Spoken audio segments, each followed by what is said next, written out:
Hello everyone, welcome to Meera's kitchen. આ વિડીયોમાં હું તમને ટમેટા કેચઅપની રેસીપી શેર કરીશ। એકદમ બહાર જેવું જ કલર અને ટેસ્ટ બી એટલો જ ફાઇન બની અને રેડી થશે।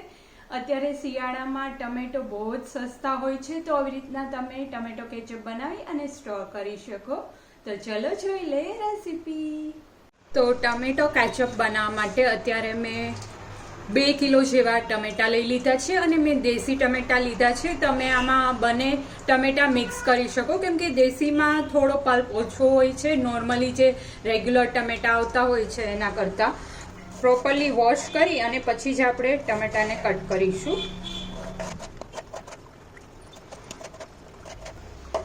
તો આવી જ રીતના બધા ટમેટાને આપણે કટ કરી લેવાના છે। તો રેડી છે માટે અત્યારે એક વ્હાઈટ કપડું લઈ લેવાનું છે કોટનનું। એમાં આપણે લસણની કળી, ડુંગળી, લવિંગ, તજ, એક એલચી અને તીખા લઈ લીધા છે। તમે ડુંગળી લસણ વગર બી બનાવી શકો, ખાલી મસાલા લઈ લ્યો તો બી ચાલે જો ડુંગળી લસણ ના ખાતા હોય તો। આની પોટલી વાળી લેવાની છે। પ્રેશર કુકર લઈ લેશું અને એમાં અત્યારે આપણે બીટ એડ કરી દઈશું, નાનું એક, કેમ કે અત્યારે હું કલર એડ નથી કરવાની। આ ટોટલી ઓપ્શનલ છે, તમે બીટ એડ ના કરો તો બી ચાલે, પણ થોડો એવો કલર ડાર્ક આવશે બીટ એડ કરેલું હશે તો। હવે ટમેટો કટ કરેલા છે એ એડ કરી દઈશું, એમાં પોટલી એડ કરી દઈશું અને પાછા ટમેટો એડ કરી દઈશું, જેથી કરીને બહુ ફાઇન ફ્લેવર બેસી જાય પોટલી વચ્ચે હશે તો। હવે જરૂર લાગશે એટલું આપણે પાણી એડ કરી દઈશું। બહુ ઝાઝું આમાં પાણી એડ કરવાની જરૂર નથી, કેમ કે ટમેટામાં ઓલરેડી પાણીનો ભાગ હોય, એટલે હાફ ગ્લાસ જેટલું મેં અત્યારે એડ કર્યું છે અને પ્રોપરલી આને બાફી લેશું। તો ટમેટા એકદમ બફાઈ ગયા છે, હવે આને આપણે ક્રશ કરી લેશું। પોટલીને લઈ લેશું અને પછી આપણે ક્રશ કરી લેવાનું છે। તો ક્રશ થઈ ગયું છે। આ પલ્પને આપણે એક ચાયણા લઈ અને એમાં આપણે બધો પલ્પને ગાળી લેવાનો છે, જેથી કરીને એક્સેસ જે સ્કીન હોય પલ્પમાં એ નીકળી જશે ટમેટાની, અને એના જે બી હોય એ બી નીકળી જશે।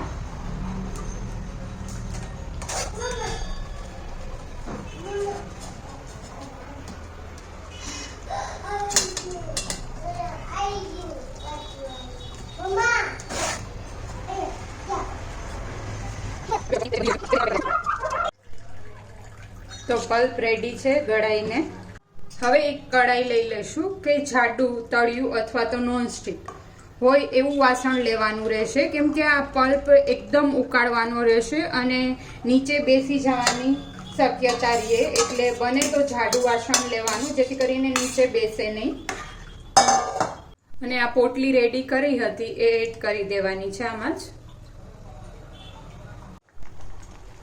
ઠીક થવા માંડ્યો છે, આપ જોઈ શકો છો, પણ હજી થોડો પાણીનો ભાગ લાગે છે, પછી જ આપણે મસાલા કરીશું। થોડી વાર હજી ઉકળવા દઈશું।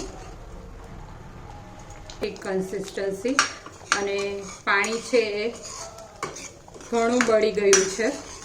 હવે મસાલા કરી લઈશું।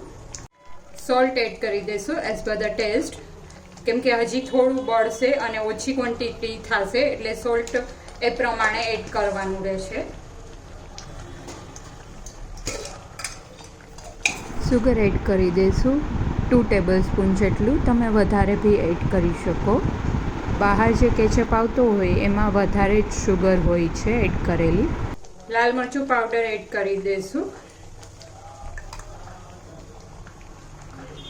2 ટીસ્પૂન જેટલી, અને હજી થોડું મને ઓછું લાગે તો ઉપરથી થોડું એડ કરું છું। બધું પ્રોપરલી મિક્સઅપ કરી દઈશું। જો તમે તીખું લાલ મરચું પાવડર ખાતા હોય તો આમાં કલર માટે થઈ અને થોડું કાશ્મીરી એડ કરવાનું રહેશે, જેથી કરીને કલર ફાઇન આવે।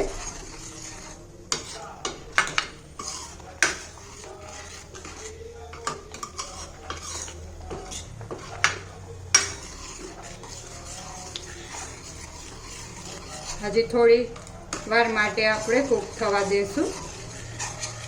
મીડિયમથી હાઈ ફ્લેમ ઉપર જ આવી રીતના હલાવતા રહેશું અને કૂક થવા દેવાનું છે.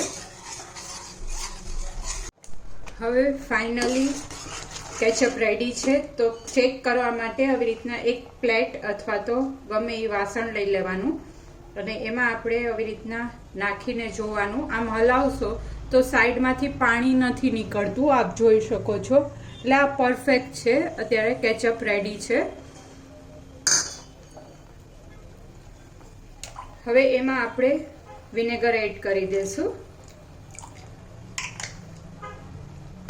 1 ટીસ્પૂન જેટલું, અથવા તો ટેસ્ટ પ્રમાણે તમને ખાટો મીઠો જેવો ટેસ્ટ ગમતો હોય એ રીતના તમે એડ કરી શકો. પ્રોપરલી મિક્સઅપ કરી દઈશું અને 2 થી 3 મિનિટ માટે રહેવા દઈશું પાછું.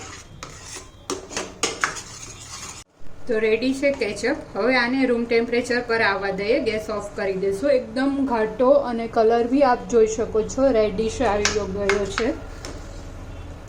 તમે જ્યારે ટમેટો કેચઅપ ઉકાળતા હોય ત્યારે ખાસ ધ્યાન રાખવાનું કે એમાં જરા બી પાણી ના રહે. જો પાણી રહેશે તો ટમેટો કેચઅપ છે એ બહુ ઝાઝો ટાઈમ નહીં ચાલે અને બગડી જશે. અને બને ત્યાં સુધી આપણે એને કાચની બરણીમાં અથવા તો આપણે જે કેચઅપની બોટલ હોય એ એક્સ્ટ્રા પડી હોય તો એમાં જ સ્ટોર કરવાનો, જેથી કરીને સારો રહે અને ફ્રીજમાં જ આપણે એને સ્ટોર કરીશું. તો રેડી છે ટમેટો કેચઅપ, જે હોમમેડ પણ કોઈને આઈડિયા જ નહીં આવે એટલો ફાઇન ટેસ્ટમાં અને લુકમાં બહાર જેવો જ બની અને રેડી થશે. અને ખાસ કરીને બાળકોને તો આપણે ઘરનો જ કેચઅપ આપવો જોઈએ, કેમ કે એમાં સુગર બહુ હોય છે. તો આવી રીતના મેં કેચઅપની બોટલમાં જ ભરી લીધો છે. મારી ચેનલને તમે સબસ્ક્રાઇબ ના કરી હોય અને વિડીયો ફર્સ્ટ ટાઈમ વોચ કરતા હોય તો જલ્દીથી મારી ચેનલને સબસ્ક્રાઇબ કરી લેજો અને બેલ આઇકન પ્રેસ કરી લેજો, જેથી કરીને આવા જ લેટેસ્ટ વિડીયોના નોટિફિકેશન સૌથી પહેલાં મળે અને તમે મારા લેટેસ્ટ વિડીયો જોઈ શકો. Thank you for watching my video.